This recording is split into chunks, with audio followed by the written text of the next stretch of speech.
मी श्री गुरुदेव सेवा मंडळ ऊर्जानगर येथे आलेलो आहे।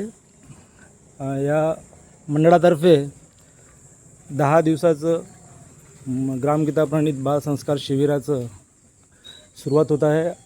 आजपासून 3 मेपर्यंत इथे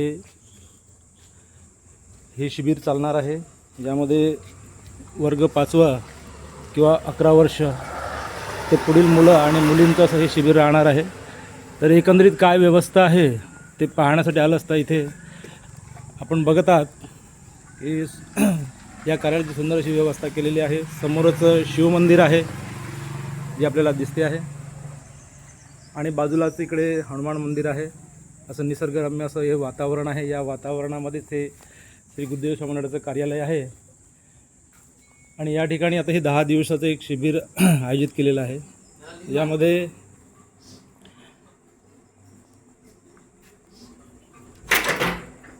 हे गुरुदेव सेवा मंडळाचं कार्यालय आहे।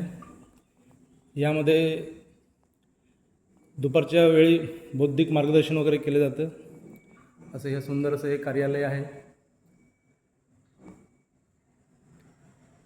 ऑलमोस्ट सगळी व्यवस्था झालेली आहे।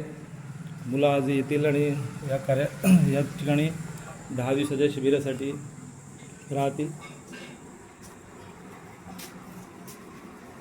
या ठिकाणी मुलींना राहायची व्यवस्था केलेली आहे। स्वतंत्र अशी मुलींसाठी एक खोली दिलेली आहे। या ठिकाणी मुली रात्रीला राहतील आणि दिवसा पण इथे राहण्याची व्यवस्था केली आहे। मुलींसाठी जर राहायचं आता उन्हाळ्याचे दिवस बघता कूलरची वगैरे व्यवस्था केलेली आहे। इथे या कार्यालयाचे केअरटेकर राहतात। तर एकंदरीत इथलं वातावरण छान आहे आणि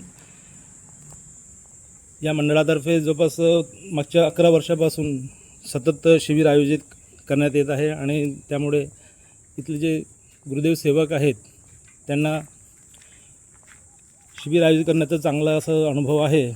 आणि आपण आता मागच्या साईडला आलेलो कार्यालयाच्या इथे बघत आहात किंवा झाडं आणि इथे एक पटांगण आहे। यामध्ये दुपारच्या वेळी जे मैदानी खेळ असतात ते इथे प्रशिक्षकांतर्फे शिकवले जातात। हे दिवशी भांडे वगैरे काढून दिले, इथे स्वयंपाकाची ही व्यवस्था केलेली आहे। अशा पद्धतीनं सुंदर असं या वातावरणामध्ये 10 दिवसाचं शिबिर सुरू होत आहे। तर यामध्ये आपल्या पाल्यांना नक्की पाठवावं आणि या शिबिराचा लाभ घ्यावा असे गुरुदेव सेवा मंडळ ऊर्जानगरतर्फे आवाहन करण्यात येत आहे। कारण आजच्या या धकाधकीच्या वातावरणामध्ये आणि आपण जे काही वातावरण बघतो त्यामध्ये मुलांना जीवन शिक्षणाची नक्कीच गरज आहे, चांगल्या संस्काराची नक्कीच गरज आहे। यामध्ये इथे एक बॅनर लावलेला आहे। यामध्ये मागच्या वर्षी जे काही मुलांना ॲक्टिव्हिटी केलेले होते त्या मुलांचे ते फोटोग्राफ्स आहेत। सुंदर असे कवायती करतानाचे इथे फोटोग्राफ्स आहेत। काही बक्षीस वितरणाचे कार्यक्रमाचे फोटो आहेत। तर यावर्षी पण असे वेगवेगळे